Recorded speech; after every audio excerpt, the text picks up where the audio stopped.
Hello, કેમ છો વિદ્યાર્થી મિત્રો? રાધે રાધે, જય શ્રી કૃષ્ણ. આપણે સેક્શન સી માં ચેપ્ટર 1 માં લગભગ આપણે 1 થી ને 3 પ્રશ્નોની વાત કરેલી. આજે બાકીના બધા પ્રશ્નો આપણે વાત કરીશું. ચલો શરૂ કરીએ. Let's start. ચલો, મોસ્ટ ટાઈમ પ્રશ્ન કરી જ દેજો બેટા, આવશે આઈએમપી માંનો આઈએમપી પ્રશ્ન. બાષ્પીભવન એટલે શું? અસર કરતા પરિબળો. પહેલી વસ્તુ, બાષ્પીભવનની વ્યાખ્યા. આપણે ઉત્કલન બિંદુથી ઓછા તાપમાને કોનું?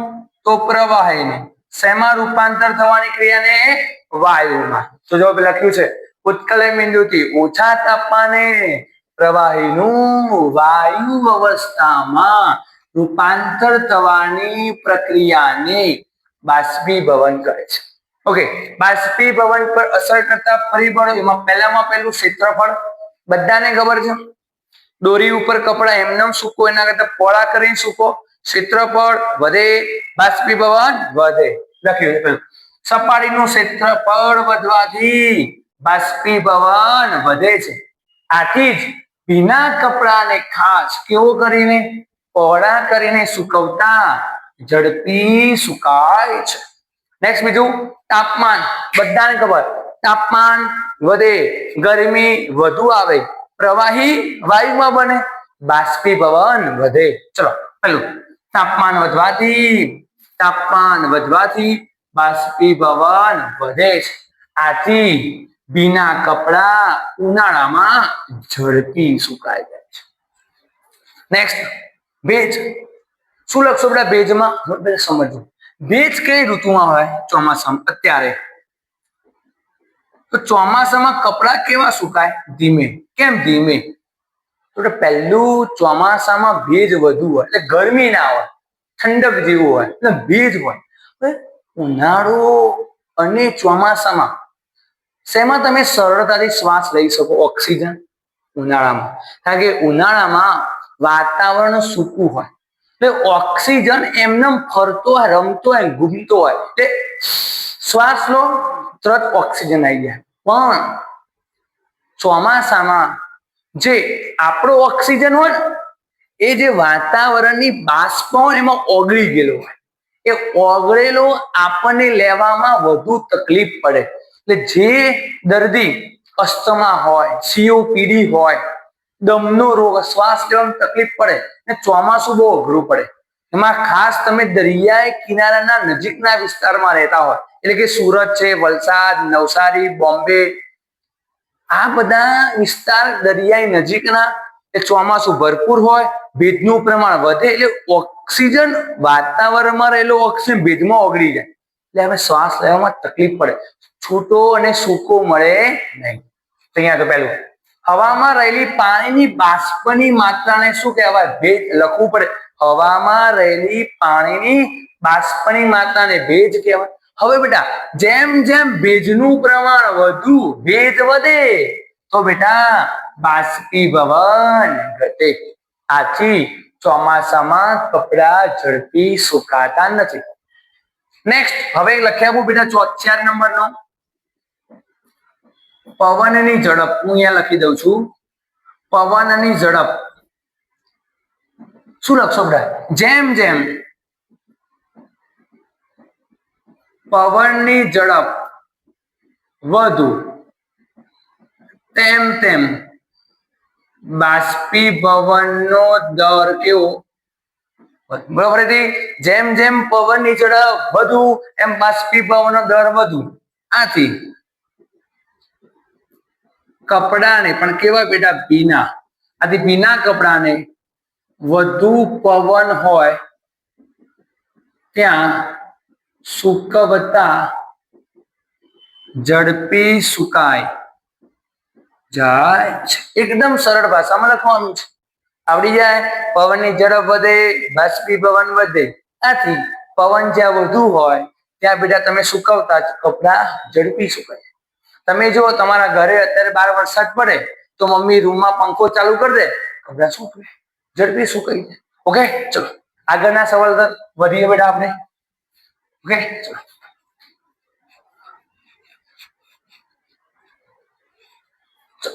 નેક્સ્ટ સવાલ છે આપણો,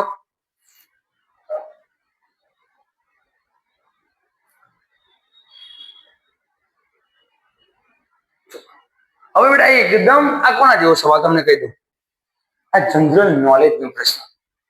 બાષ્પીભવનનું એના એક બધા મુદ્દા આમાં લખી દો તો ચાલે, પણ આ તો ચલો એક સમય હું લઈને આવ્યો, બાકી આખો સવાલ બાષ્પીભવન લખ્યું તો ચાલે. શું કહે છે, તમારે પાર્ટીમાં જવું છે, તમારે શર્ટ પહેરીને જવું છે, પણ સમસ્યા એ છે કે ભીનું છે. કેવું છે? ભીનું છે. તો બેટા તમે આનું નિવારણ કેવી રીતે લાવશો? બધાને ખબર ભાઈ, હું શર્ટનો પોળો કરીને સૂકવી દઈશ, થઈ ગયું. બીજું, જ્યાં ગરમી વધુ હશે, સૂર્યપ્રકાશ હોય ત્યાં સૂકવીશ. ત્રીજું, પંખા નીચે સૂકવીશ. વધી ગયું બેટા. પહેલું લખ્યું છે શર્ટનો પોળો કરીને સૂકવવાથી ક્ષેત્રફળ વધશે, જેથી કરીને બાષ્પીભવનનો દર વધશે. સરળ. સૂર્યપ્રકાશ આવતો હોય ત્યાં સૂકવવાથી તાપમાન વધશે, આથી બાષ્પીભવનનો દર વધશે. અને છેલ્લે બેટા શર્ટને પંખા નીચે સૂકવીશ ને પંખો ચાલુ રાખવાથી પવનની ઝડપ વધશે, બાષ્પીભવન દર વધશે.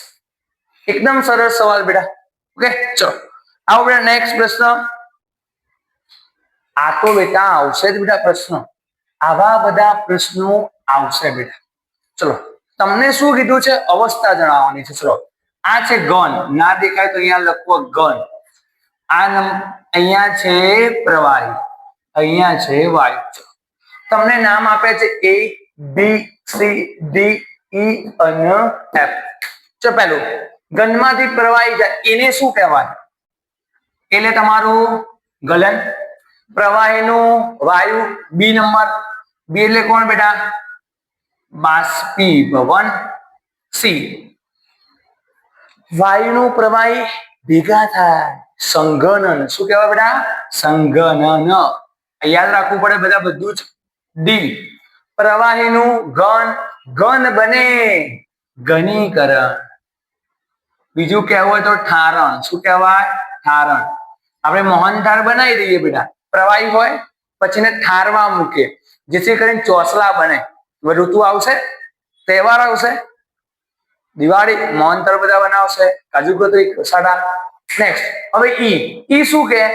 ઘનનું સીધું વાયુ, કપૂર, ઉધ્વપાતન. અરે મગજ ચાલે. ઉધ્વપાતન. અને એફ, એફ શું કે? વાયુમાંથી ઘન, એને કહેવાય બાષ્પનું ઘનીકરણ. શું કહેવાય બેટા? બાષ્પનું. હવે હું શોર્ટકટ આપું છું. હું એક જબરદસ્ત, ગમે ત્યારે ઘન બને, ઘન એટલે ઘનીકરણ, ઘન બને એટલે ઘનીકરણ. પ્રવાહીમાંથી ઘન બન્યું, ડી, ઘનીકરણ. થઈ ગયું. હવે વાયુથી ઘન, ઘન આવે એટલે ઘનીકરણ. શેમાંથી બન્યું?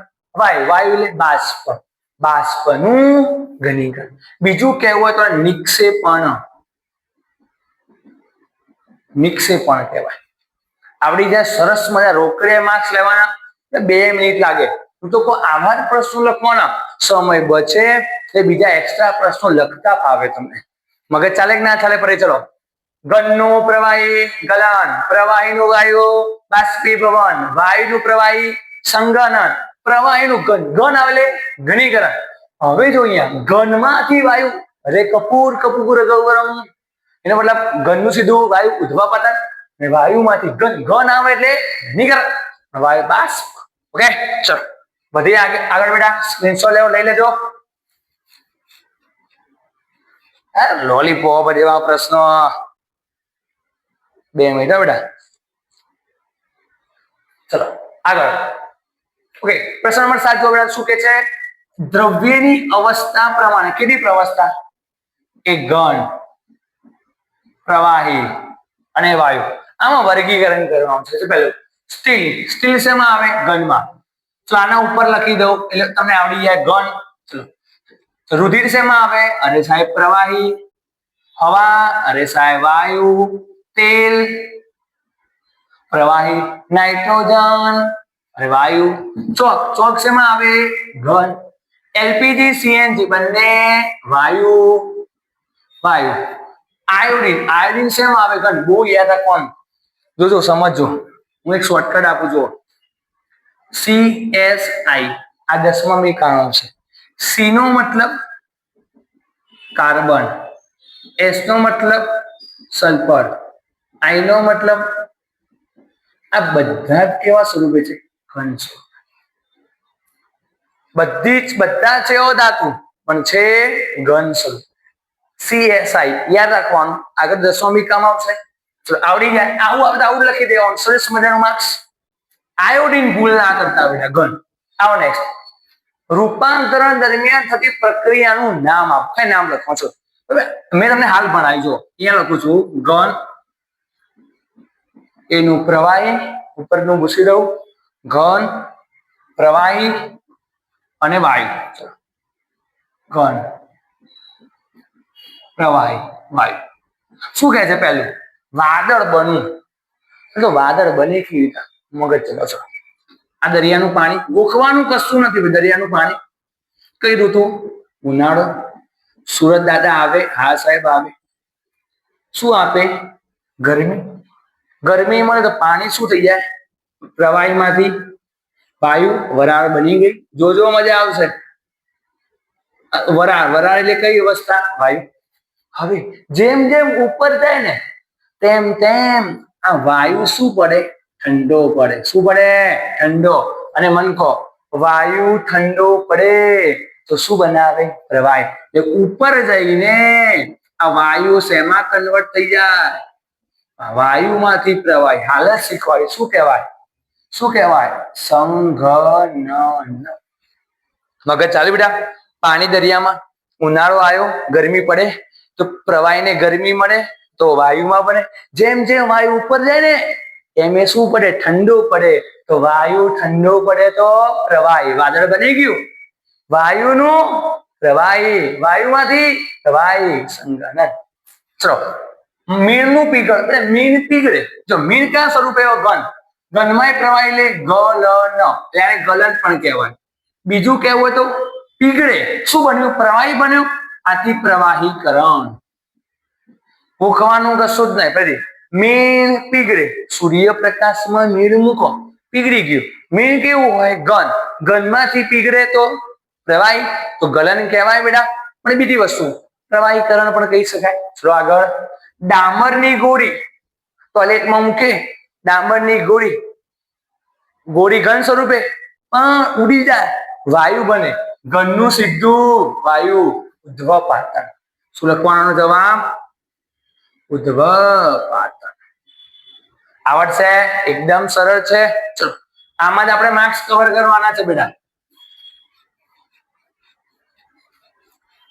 ચલો નેક્સ્ટ આગળ.